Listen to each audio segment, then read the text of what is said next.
Since I'm young, it's this mentality about winning is driving my life. I have to say my professional life, but also my personal life.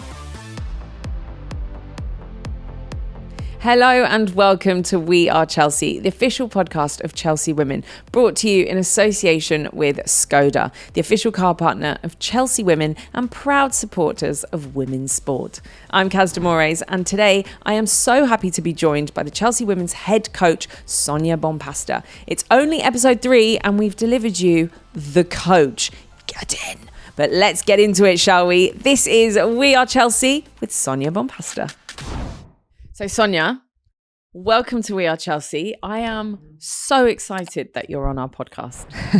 Thank you so much. I'm excited too, but I'll wait to say that at the end. No, I'll give you an easy ride. It should be fun. Yeah. This is a podcast for the fans. And I guess I have to start this at the beginning. When we knew that Emma was leaving, everyone was really disappointed. And we were like, oh my God, who are we going to get? And then when it was announced officially that it was you, it was just this big, oh, yes.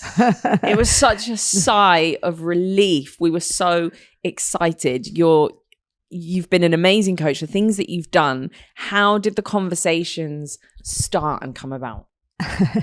We started the conversations in December.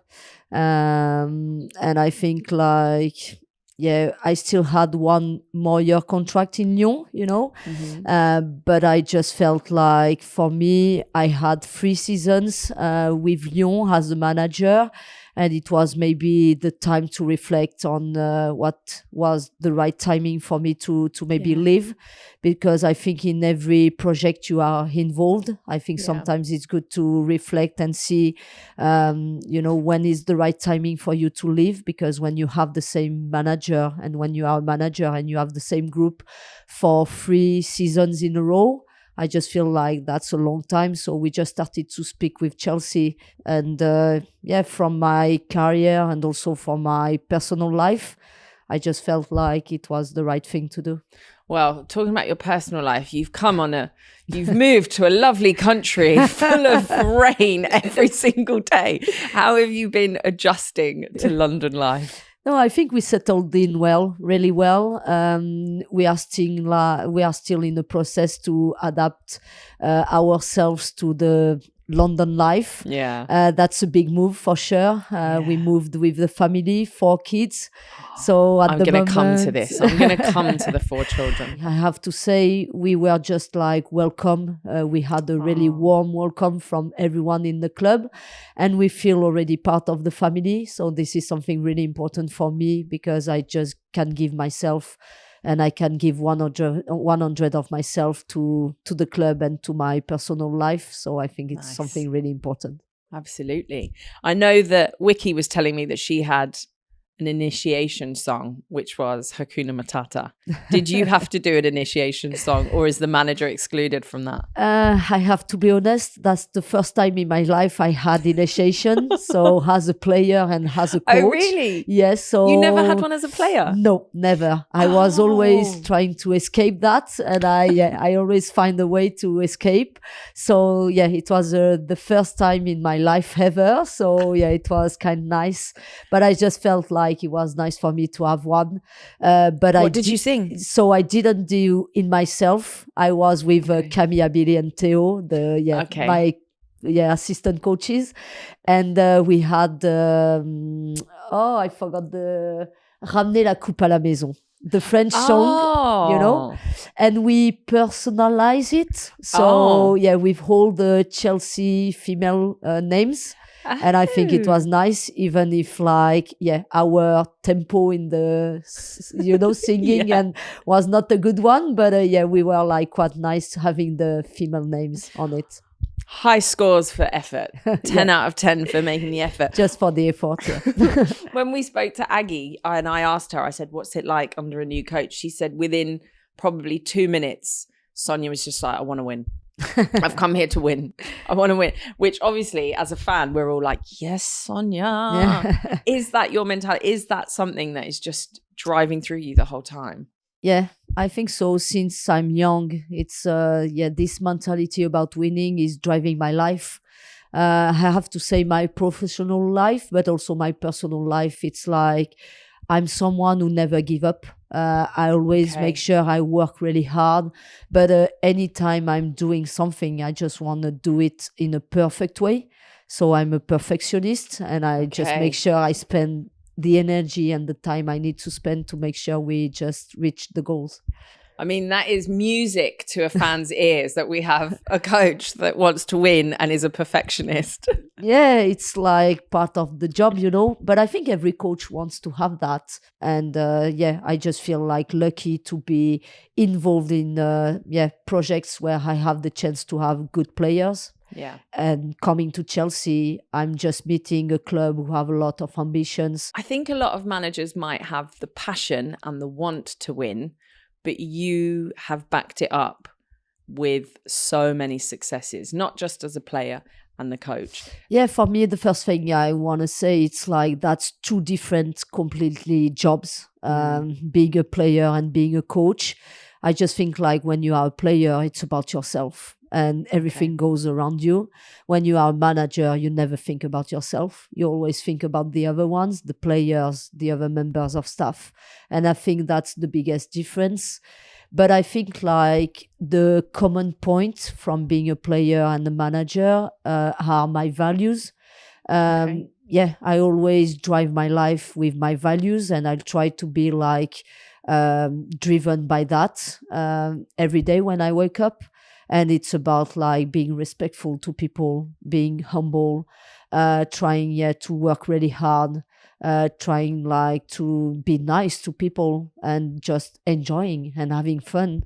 And I just told my players from the last game, like they made me proud because at the moment in the game and at the end of the game, I just felt like I had fun watching them play. I'm loving you more and more, Sonia. I'm loving you more and more. This is just exactly what we want to hear. Yeah, but the most important is to get results. And yeah.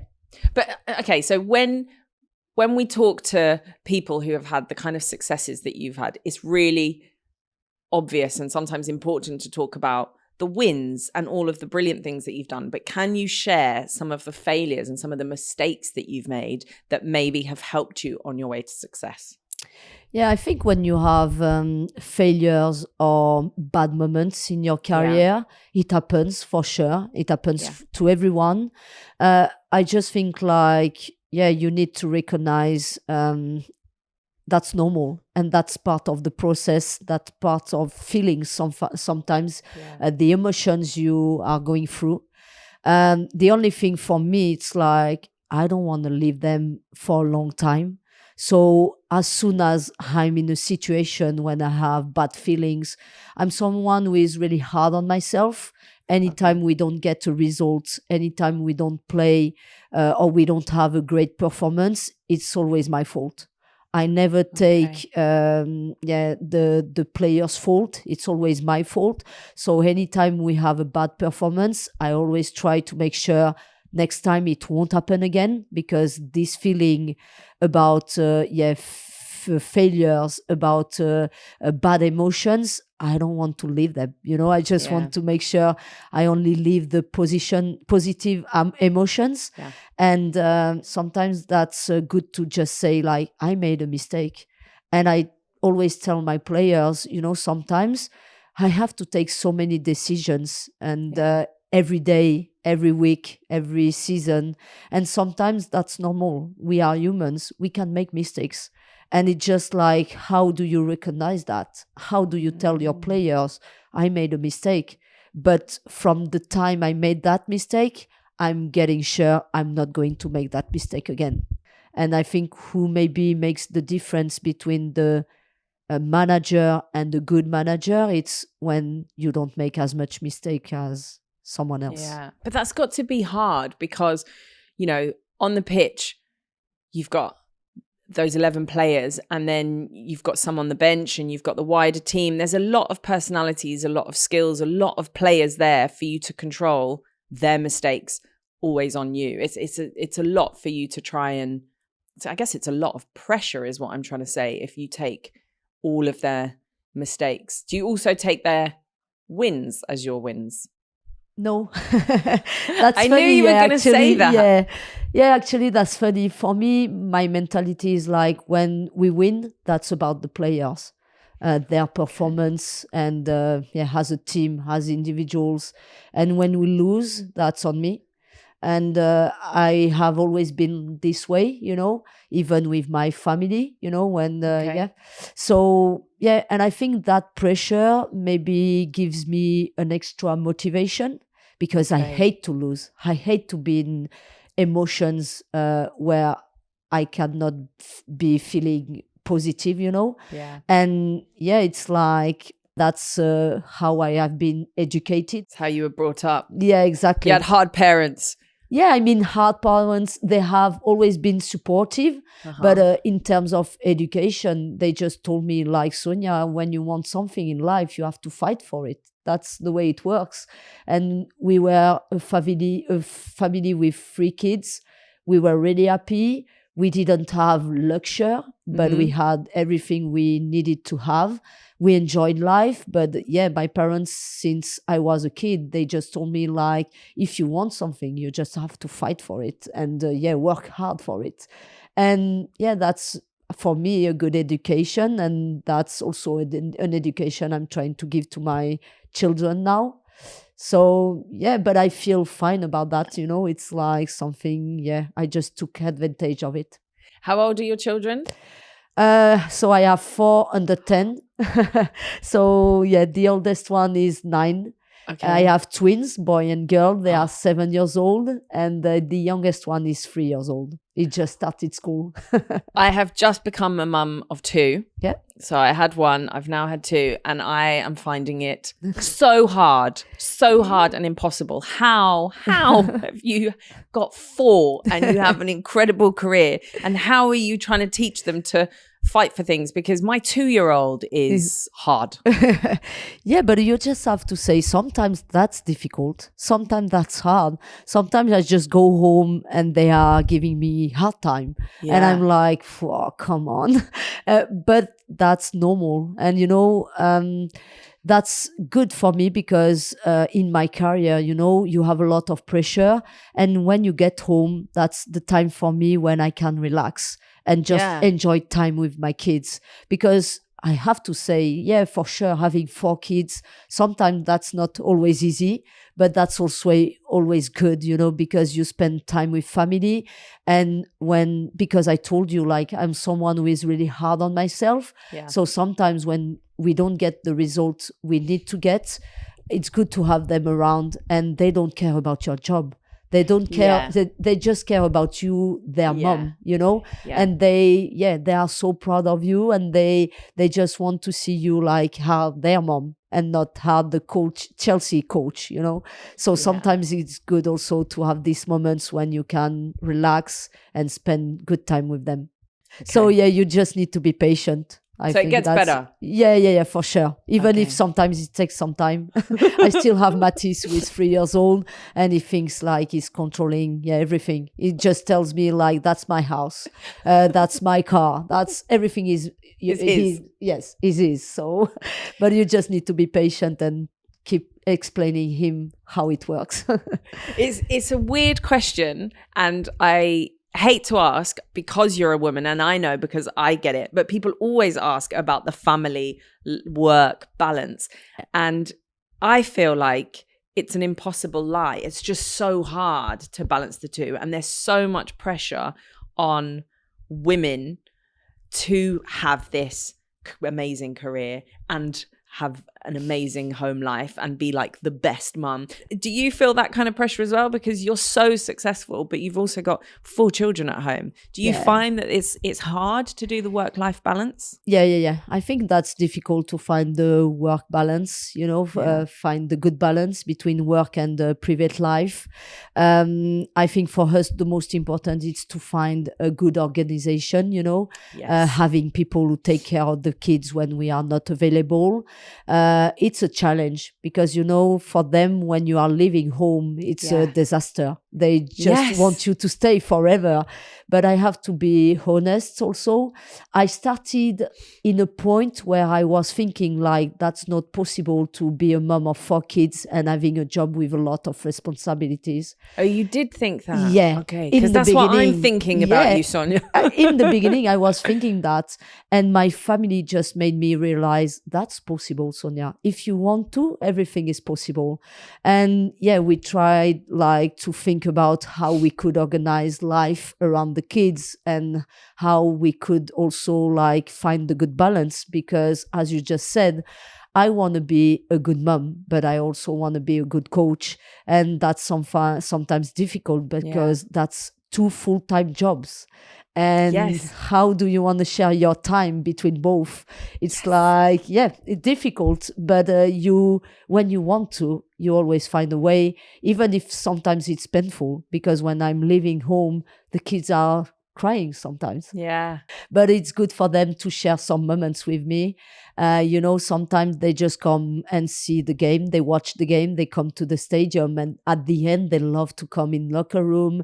They love to come on the pitch. And Do any of them play football? Gama, the boy, 7 Okay. years old, but he only plays for fun, Okay. And the only thing I want him to be, it's like enjoying, But what are you like when you watch him play? I didn't want to say that, but I'm not going that much. Okay. You know why? Because he's enjoying, and it's too difficult sometimes for me to watch him because Do you want to go, no, come on, do this? Exactly. You do, don't you? Yeah, exactly. And I hate when parents does that, Yeah. And I just feel like, no, I don't want to go. And sometimes I'm going, but I'm staying far away, In the just car, for- just going, yeah, not in the car, but far away, just for him. And at the end, I try only to ask him, did you enjoy? And that's it, because I don't want him to be like, I need to be successful playing football, because I don't want him to be like comparing himself with me. So it's hard because I think I'm going to be a pushy parent. Yeah, I find it hard. My daughter's the last one is 8 weeks old, and I went to a group, and one of the kids had rolled over, and I was like, "Why aren't you rolling over? Come on, roll, come on!" And I was like trying to get her to roll. What's wrong with me? No, nothing wrong. Nothing wrong. You have to. That's, as a mom, your children, they are the most important in your life, And I would be probably the same, just not trying to show people. Just good top tip. That's Keep it down. Yeah, Kaz. exactly. Keep That's maybe the difference. Right. That's difficult. Enough mum chat. A little bit about football, because that is why we're here. Yeah. 2 games in the WSL, unbeaten. What has the start been like, and was it what you expected? Always good to win, and I think it was good to start with 2 victories, 6 points. I have to say, in terms of performance, I think in the first game, the performance was good, but not great. Okay. But that's normal, because that's the beginning. When you look at the big picture, we only have been working together for 9 weeks. Yeah. And it takes a bit of time, to adjust everything, to make sure everyone is on the same page, especially with this group, because you have a lot of quality and talent, as I just said, but also a lot of players coming from different places, different countries, speaking different languages. And I just feel like, even if when you are a Chelsea coach, it's about getting the results straight since the beginning. But sometimes you need to have some time to work with your players and on your game model, your philosophy. And that's a big transition for everyone. So that's a new era. As I just said, I'm really thankful to Emma, because she just left this club in such a great place. But in the same time, I'm coming with my new ideas, new philosophy, and it gets sometimes to everyone to adjust themselves to what I'm expecting from them to do. What did you think, or what were your first impressions of the Chelsea fans and the support? Since the beginning, I just felt like, they were great with me. My first game, my first league game at King's Meadow, I just saw this big banner. Yeah, with my face and French words, which was really exciting for me, you know, to see them like, with me and welcoming me. After the Palace game, they were shouting my name and asking me to wave my hand. And so I just feel that that's good. And coming from a place where, as a manager, I had some recognition, but maybe sometimes during the games, we didn't have a lot of crowds, you know, of fans coming to the game. Here, that's completely different, and that's something I want to enjoy. But to make sure I enjoy it, I just want to make sure we have great results, we have great performance, and the fans, we keep them happy. But they are being great to me, and I'm thankful. The players that I've had on the pod so far have all talked about how you're instilling this confidence to make mistakes, confidence, just be brave and try new ideas. I feel like that's quite a bold move for players who are here. They've got used to Emma. A new coach has come in with such success behind her the way you have, and you've said, come in, just make mistakes. But surely they're slightly worried about making mistakes because they want to impress you and they want to play. Yeah, exactly. That's part of the context, you know. I'm new. So as you just said, players want to impress me. And for sure, when they make a mistake, they think like, oh, she's going to judge us. Yeah. And maybe one of my first words to them, to the players, were like, I'm not here to judge anyone. I'm just here to support you, to make sure I help you as much as I can on the pitch and outside the pitch. And just feel comfortable to go, try, be brave. And that's fine. You know, when you learn about something, it's when you make a mistake. You make a mistake and you learn about it. And after, as I told you previously, it's like, you don't want to make the same mistake twice in a row. Yeah. So that's part of the process. When you make mistakes, that's where you learn from.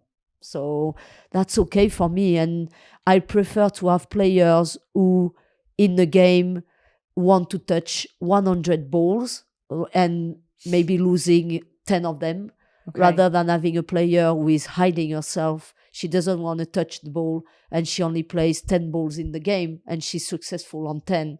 But that's not what I'm looking for. I prefer to have a player who is looking to play 100 balls and miss some.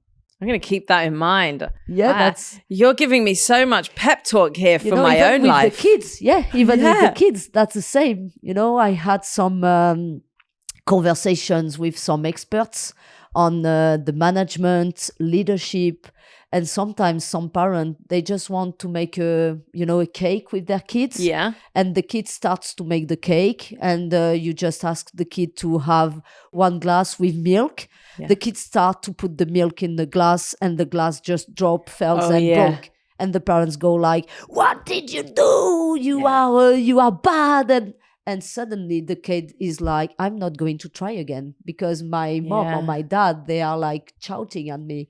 And it's like when you do the same and your kid just make a mistake, drop the glass and break the glass, and you just say, that's fine, we just buy another one, you know, and they just feel confident enough to grow and to go again and try. Yeah. That's small things, you know. Top tip from Sonia, Caroline, buy plastic cups. It's easy to say. It's easy to say, but plastic cups are the best ones. This podcast is brought to you by Skoda, the official car partner of Chelsea Women and proud supporters of women's sport. It's football season, time for after-work training, muddy boots and early morning weekend games. Whether you're playing five-a-side after work, cheering the kids on from the sidelines on a Saturday morning, or gathering with your mates to watch the big leagues each weekend, Skoda's the perfect companion for your everyday adventures. Zip around town in the fully electric Enyaq, or give the squad a lift home in the all-new 7-seater Kodiaq. There's something in the range to suit teams of all shapes and sizes. Don't just take my word for it, though. Search the Skoda range today to jump in and see for yourself. You've got Arsenal coming up, which is a big London derby. Have the girls talked to you about the history of the rivalry? You must have had derbies as well in France. Yeah. How excited do you feel leading up to these big games? Yeah, for sure. Coming from my experience, we also have some derbies in France, and I think that's really special games to play. We had in preseason a game against Arsenal in Washington, so I could feel like the differences between the Gotham game and the Arsenal game. And yeah, being able to play that games, this is what we want. You know, we are competitive persons. The players are so competitive. The staff and me as a manager, we are also competitive, and this is the games we want to play. So that's nice. I think it just brings like being able to play a derby just brings some special motivation, and I think like we want to play that games. Is it very different having an English derby to say the Lyon PSG derby, or is it similar? For the moment, it's difficult for me to compare because I never played in the competition, in a competitive game. But yeah, for sure, like here, maybe the difference is like the both teams are in London, and when we were playing a derby in France, it was more against Saint-Etienne, who was like 50 kilometers away from Lyon, and PSG was more a game with rivalry.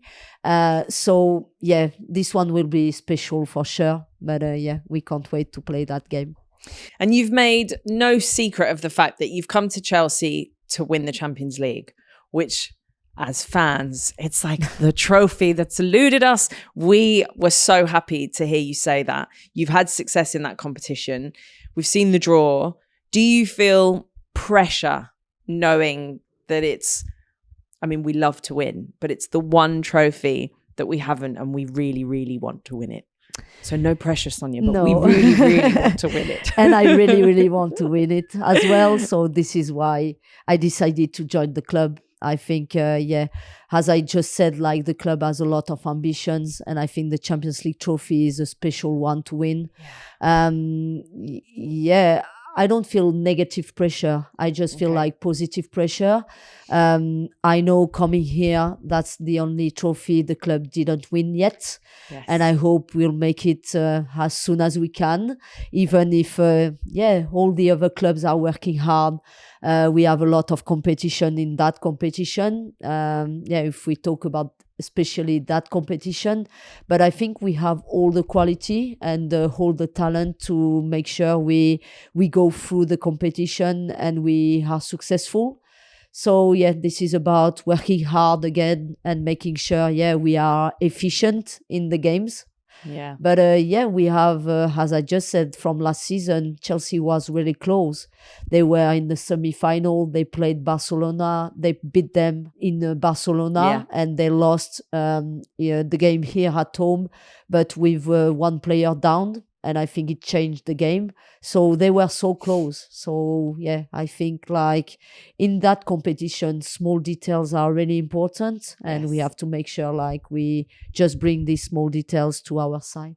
That's what I was going to ask you. I was going to say, when you were obviously not here at Chelsea, but you were watching them in that competition, were you going, I hope we don't get Chelsea? Oh, okay, that's right. Oh, that's good. Were you already were the cogs turning? Yeah, Chelsea has always been a club where I was watching the games, because I just feel like the club is doing the right things for the women's team to be successful. As I just said, like ownership is investing in women's game. Here in Chelsea, the owners are investing in women's. I think they just are giving the right support for us to be successful. And I think like, Chelsea is a team where most of players and most coaches want to be. And even when I was coaching Lyon, Chelsea was a special club for me. So they have a lot of quality. When we played them in quarter final of Champions League, we just lost. And I always had a lot of respect for this club. So that's great. Now I'm the Chelsea coach, and I'm in your side, and I'm trying to my best and trying to work really hard to make sure we are successful again.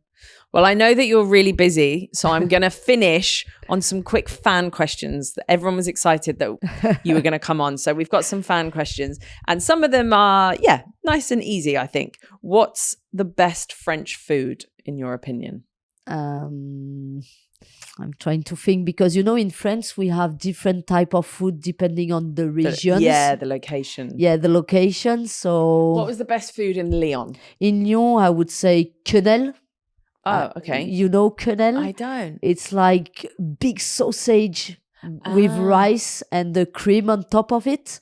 Okay. It doesn't look good when I'm trying to explain, but it was nice. Yeah, okay. So quenelle, I would say. But my favorite food is Italian food. Lasagna will be my favorite. Yeah. Well, because on the pod, I'm trying to get the girls to do something called Come Dine With Me. If I make some lasagna, probably will be the best of all the team.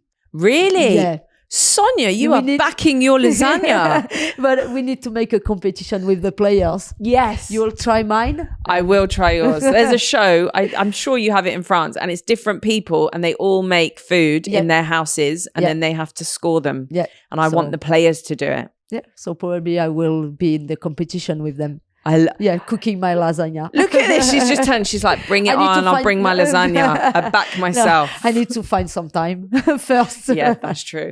She's like, bring whatever you want. I mean, you've got so many different. You've got Swedish food. You've got Spanish. Spanish food is very good. Even Hannah, she said she's not cooking English. She'd cook Spanish. Spanish, yeah. And I have some Portuguese. My parents are Portuguese. Você fala português? Sim. Eu também falo, Sonia. Muito olha bem. Isso. Então podemos agora falar português. Exatamente. Muito bem. I didn't know that. Look at you. Yeah. I just said, do you speak Portuguese? And she said she does. And I went, very good. Muito that's bem. Good to know. Good to know. And so I said, now we can speak Portuguese. Yeah. I love that. Sonia, you are ticking all my boxes. This is fantastic news. And you're back in your lasagna. Well, I'm going to make that competition happen, Sonia. Yeah. You can't dangle. Tell me when. First. So competitive. I need to prepare myself and make sure I get all the ingredients. Okay. She's like, tell me when. I'm going to back it. I'm going to beat them all. Yeah, exactly. This is what I want. No. Because remember, I need to give them some confidence. So let them spill the milk. Yeah, exactly. Let them spill the milk. Break the glasses. Keep them happy. Exactly. How are you liking the English weather is the second question. No, I have to be fair. I think we moved in July here. Okay. July, August was good. Actually, we had some sunny days. And sun, and the weather was hot. I mean, sometimes not maybe as hot as in France, but not too bad. Okay. And now from the last 2 weeks, maybe it started to rain a lot. But so it'll be like this now, just a pre-warning for the next 11 months. I need now to start to think about it and being comfortable with it. Maybe the hard part for me will be when it will be dark in winter at 4 o'clock in the afternoon. I will miss some sun and some But in a way, it's not too dissimilar, the weather, to maybe Paris. Yeah. But remember, I was living in Lyon. Yeah, but you were in Lyon. Yeah, so Lyon is more the south of France. So we get some sun over there. She's like, I didn't go to PSG for that reason. Yeah. But, when I decided to move here, it was something I had in my head when I made the decision. So I'm fine. You've come to terms with it now. Yeah, exactly. Yeah. So this question is very random, but we're all very curious to know. On the touchline, you seem to have one AirPod in, not the other one. Who's on the other end of the line? Camille, I believe, my assistant coach, Yep. So she watched the game in the stands up, and we are always on the phone call because I think you have a better view when you are up. So we always work like this, and I think it's good to have someone who is not side pitch and having this big picture of the game. This is so good. But most of the coaches and staff, they do that. So I'm going to do this. On the bedside. I'm going to do this with my husband. When my daughter's playing, we're like, you're up there. I'm going to have the AirPod. I'm Sonia. You're up there. Go on, tell me what's happening. No, it's like a different view. So I have my own opinion, But when you are side pitch, sometimes you are more emotional because you are really close to the players. And when sometimes, something happens, you go on emotions rather than when you are up there. It's more like you don't take the emotions and you are more factual on what you see. So, and it's important to have this chemistry between both sides. This next question is very random. Okay, but the question is, which player or players would you trust the most to redecorate your house? Oh, wow. Very random. No, I would say CEO. Because, because just before the Crystal Palace game, actually, we were talking on the pitch about what was her job, when she will be retiring. Okay. I don't want her to retire. I just want to make clear for everyone. But we were talking about that. And she just told me she studied architect. Yeah. So we were actually speaking about her coming and drawing my house, my future house. So maybe I will trust her for that. She seems to have some competence. Okay, I like it. Sonia, it's been wonderful having you on the pod. I hope you've so enjoyed much. it. Will you come back at some point? Yeah. Maybe later when my English will be better as well. Your English is perfect. It's really frustrating for me, because I want to say so much more with a nice way to say, but I'll try my best. But your way is I need perfect. To improve. You speak really well. Thank you so much. Thank you, Sonia. And thank you for all the parenting tips. You're welcome. Thank you for listening to We Are Chelsea, the official podcast of Chelsea Women, brought to you in association with Skoda, the official car partner of Chelsea Women and proud supporters of women's sport. Remember to subscribe, give us a review and send in your questions to wearechelsea@chelseafc.com. See you next time.